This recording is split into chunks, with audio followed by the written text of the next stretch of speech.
Okay, magandang hapon. Magandang hapon po, sir. Magandang hapon po, sir. Ngayon, bago tayo magsimula sa klase ito, inaanyayaan ko ang lahat na buksan ang iyong kamera bago tayo magsimula sa okay. Sa ngalan ng Ama, ng Anak, ng Espiritu Santo. Amen. Panginoon, maraming salamat po sa araw nito. Niyo kami maintindihan ang aming aralin sa ng Ama, ng Anak, ito. Amen. Magandang hapon ulit mga bata. Magandang hapon po, sir. Okay. Sabihin na present kapag natawag upang maitala ko ito leaderboard. Okay. Xander, Kia, Sir. Jorian, Corissa. Okay. Ngayon, tatanawin natin ang ating naitala ko na ang inyong pangalan sa ating leaderboard. Mamaya-maya malalaman nyo kung bakit itinala ko ito sa ating bakit ako nagtala Present, ng sir. Pero bago ang lahat, babasahin natin Present, sir. mga tuntunin.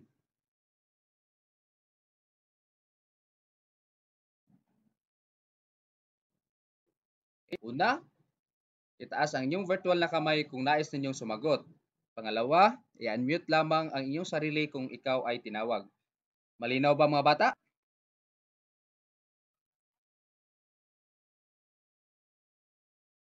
Ngayon, meron dulaan. At kailangan ko ng tatlong magbubuluntary upang gumanap. At ang iba ay kailangan makinig upang masagot sa mga kasagutan, sa mga katanungan mamaya. Opo, sir. Okay, sino ang gusto magboluntaryo? Okay, Jorian. Ikaw ay magiging si Rita. Sino may gusto? Okay, Rita, ikaw ay magiging si Rosa. Wala na bang iba? Kung wala ako ang magiging narrator sa kwentong ito. Okay, simulan na natin. Isang araw, habang naglalakad ang mag-inang Rosa at Rita kasama ang pusa nilang alaga na si Molly, napag-usapan nila ang kanyang ama na nasa probinsya pa. Inay, kailan po uuwi si tatay? Bukas, anak, at may dala siyang mga pasalubong para sa iyo.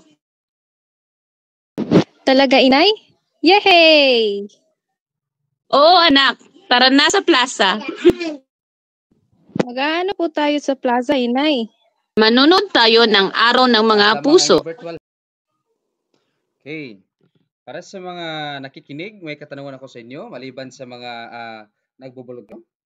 Okay, sa bawat tamang sagot ay may katumbas na bituin sa leaderboard. Hand kung gusto niyo sumagot. Okay, unang katanungan. Sino ang dalawang nag-uusap? Sinong gusto sumagot?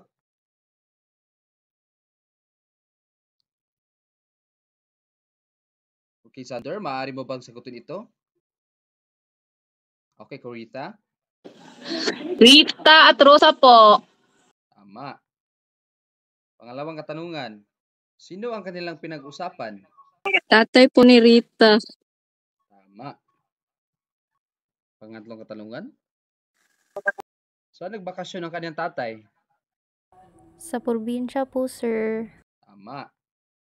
Ngayon, pang-apat katanungan, bakit masaya si Rita? Sa tingin ko po, sir, dahil Ngayon, uuwi na ang kanyang tatay. tama. Hindi lang mga bata, ha? Ngayon, may katanungan ako. Ano ang mga salitang naiisip nyo kapag naririnig nyo ang salitang tatay? Lalaki po. Ano pa? Pangalan po ng tatay ko, sir. Paano naman sa salitang plaza? Ilan, sir? Katong dula-dulaan sa mga bata. Ano pa? Marami pong bulaklak, sir. Ang inyong mga sagot ay tama. ako muna ang ating leaderboard kung sino ang nauuna. Excited na ba kayo mga bata? Apa! Ngayon, ang nauna sa ating leaderboard ay si Kurita. Okay, palakpakan sa ating virtual hand. Salamat mga bata, ang inyong mga sagot ay tama. Sa araw na ito, ang ating mga layunin sa aralin ay matutukoy kung ano ang mga pangalan. Maiba-iba ito ayon sa uri. Magagamit ng wasto, mga pangalan sa pagkikipag-usap. Ngayon ay matutuhan natin ang mga uri ng pangalan, paano ito ginagamit at paano natin maiangkop sa pang-araw-araw na sitwasyon. Ngayon may ipapakita kayo. May nakita na ba kayong mga litrato? Opo, teacher. Oh. Nais kong tukuyin ninyo kung sino o ano ang inyong nakikita. Okay, sa unang larawan, ano inyong nakikita? Pangulong Duterte. Oo, tama. Sige, sa susunod na larawan. Yan, ano alam nyo ba kung ano yan or kung saan yan?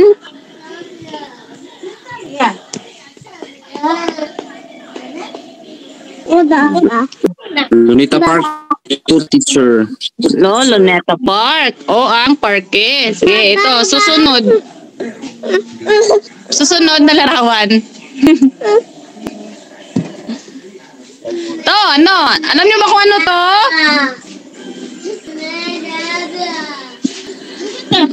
Muli po. Sabon po, teacher. Sabon, no? Anong pangalan ng sabon, Jurian? Safeguard po. Okay, tama. Yes, susunod na larawan. Ayan, ano yan? Gumagamit ba kayo niyan? Di po, teacher. Hindi, pero alam niyo kung ano yan, Brian. Opo, teacher. Isang shampoo. Shampoo. Ano yung pangalan ng shampoo? Palmolive po, teacher. Olive. Oo, tama. Sige, sa susunod na naman, ang panghuli nating larawan.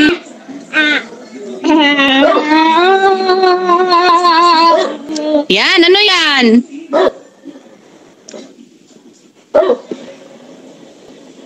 Biskwit po.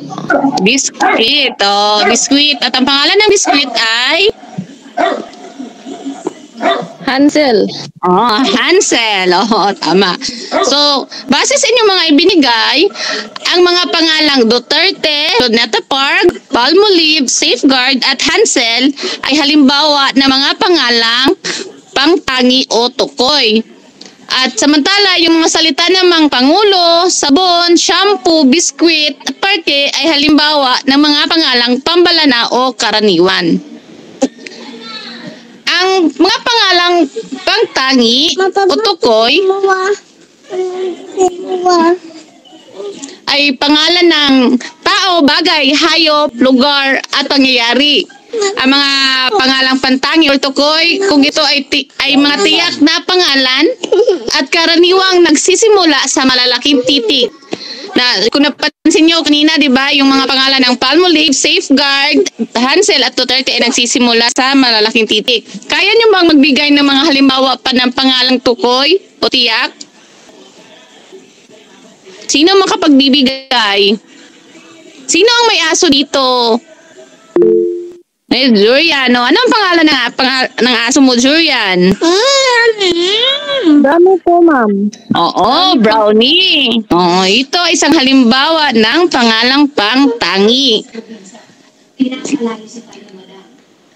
Sunod naman, makapagbibigay ba kayo ng halimbawa ng pangalang pambalana? Ang mga pangalang pambalana ay mga karaniwang pangalan or yung mga tumutukoy sa karaniwang pangalan. Halimbawa na lang yung bag, aso, babae. Sino makapagbibigay dito ng halimbawa ng mga pangalang pambalana? Okay, Brian? Sapatos po, teacher. Kagaya po ng manika po, teacher. No? Manika, tama. Naglalaro ko ba ng manika, Brian? Di po, teacher. Akala ko. Ngayon pa, sino pang makapagbibigay? Oh, durian? Candy po, teacher. Candy? Oo. Ano pa? Meron pa ba? Sige, Brian. Sapatos po, teacher. Sapatos. Tama. Magaling mga bata. Mahusay. At nakapagbibigay kayo ng mga halimbawa ng pangalang pantangi at pangalang pambalana. Sa puntong ito ay maglalaro tayo. Sa ating chat box, alam niyo naman kung saan yung chat box natin dito, no? Ay may nakalagay na link. At nais kong puntahan ninyo ito upang makapasok kayo sa isang virtual room. Alam kong gustong-gusto nyo tong virtual room. Ang gagawin nyo ay galugarin ninyo ang virtual room at ilista ang mga pangalang inyong makikita. Bibigyan ko kayo ng 10 minuto para gawin ito. May mga katanungan ba? Wala na po, teacher. Kung wala na, ay maaari na kayong pumasok sa link.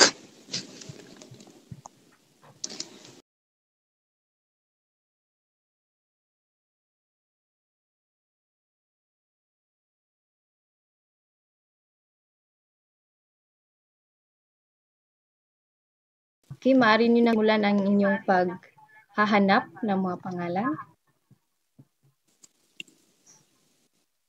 Opo, teacher. Ang ganda naman po dito, teacher.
Sige, tapos na ang inyong 10 minuto.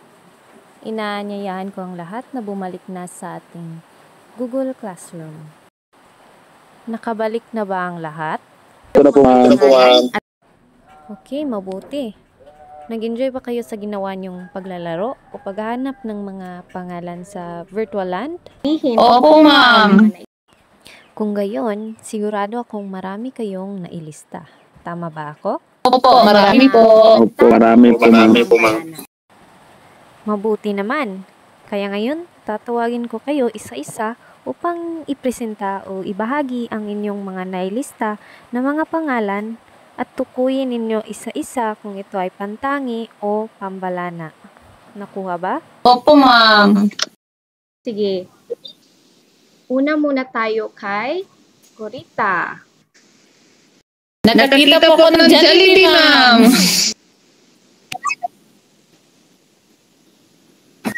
Okay. Okay, so si Corita daw ay nakakita ng Jollibee. So ang Jollibee ay isang pangalan ng kainan. Corita, sa tingin mo, ang salitang Jollibee ba ay pantangi o pambalana? Pantangi po. Okay, magaling. Yan lang bang yung mga Mayroon pong kotse doon, ma'am, kulay asul. Ang kotse po ay pangalang Pambalana. Mahusay. Maraming salamat, Corita. Ang iyong mga sagot ay tama. Bigyan naman natin ng heart reaction si Corita. Ngayon naman, tatanungin natin kung ano ang mga nakita ni Brian. Nakakita po ako ng tindahan ng tinapay at ang pangalan po nito ay Curitas Panaderia. At sa tingin ko po ay pangalang pangtangi po ito. Okay, magaling, Brian. Tama ang iyong mga sagot. Bigyan naman natin ng virtual na palakpak si Brian. Mula sa inyong mga nakita at nailista, gusto kong pumili kayo ng isang pangalan doon at gusto kong gawan ninyo ng pang-usap na may uugnay ninyo sa inyong buhay. Halimbawa, Jollibee. So, halimbawa, kami ng nanay pumupunta ng Jollibee or sa Jollibee tuwing kaarawan ko. So, gusto kong gumawa kayo ng pangungusap at ilagay nyo ito sa ating chat box. Nakuha ba? Opo, ma'am. Okay, so bibigyan ko kayo ng 5 minuto para gawin yan.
May nakikita na akong sumagot dito. So, ayon kay Corita, paborito ko ang green. Ayon naman kay Brian, mahilig ako sa pusa. Okay, so, lahat ng inyong mga sagot ay tama. Magaling. Bigyan natin ng palakpak o virtual na palakpak ang ating mga sarili.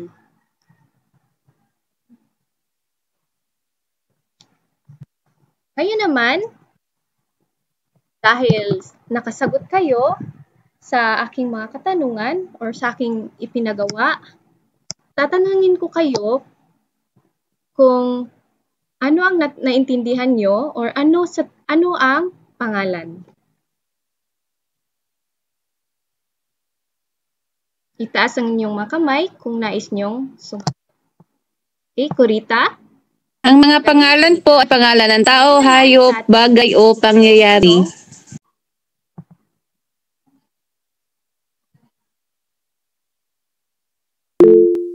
Tama. Ibigay ninyo ang dalawang uri ng pangalan. Ang dalawang uri po na pangalan, teacher, ay ang pantangi at ang pambalana po.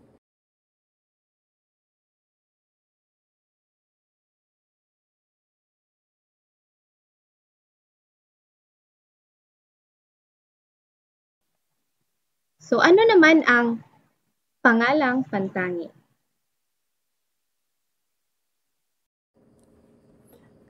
Ang pangtangi po, teacher, ay ang pangalang tiyak. Tulad ng aking pangalan po, teacher. Magaling, Brian. Ngayon naman, ano ang pangalang pambalana? Ang pangalang pambalana po, ma'am, ay yung mga karaniwan pong pangalan. Tama, Corita. Ang pangalang pambalana ay ang tumutukoy sa mga karaniwang pangalan. Natutuwa ako at mayroon talaga kayong mga natutunan sa ating leksyon ngayong araw at tunay kayong nakinig. Ngayon, upang mas masukat pa ang inyong kaalaman, mayroon akong ilalagay na Google Form o pasulit na gusto kong inyong sagutan. So, ilalagay ko ito sa ating chat box. Okay.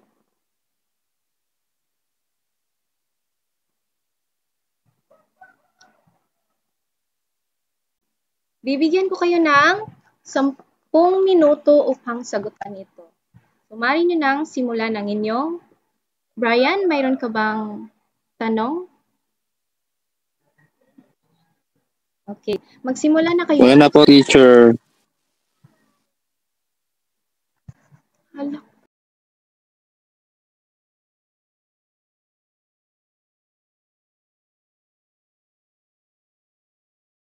Okay, tapos na ang inyong 10 minuto. Nakasagot na ba ang lahat? Okay, mabuti. Ngayon, Opo, teacher. Opo, ma'am. Takdang aralin, magsaliksik kayo tungkol sa uri ng pangalang pambalana. So, isulat nyo ito sa inyong kwaderno upang hindi nyo makalimutan. Okay, nasulat na ba? Opo, ma'am. So, bago yung magtapos sa ating klase, titingnan muna ang ating leaderboard. Naalala niyo pa ba ang leaderboard ninyo?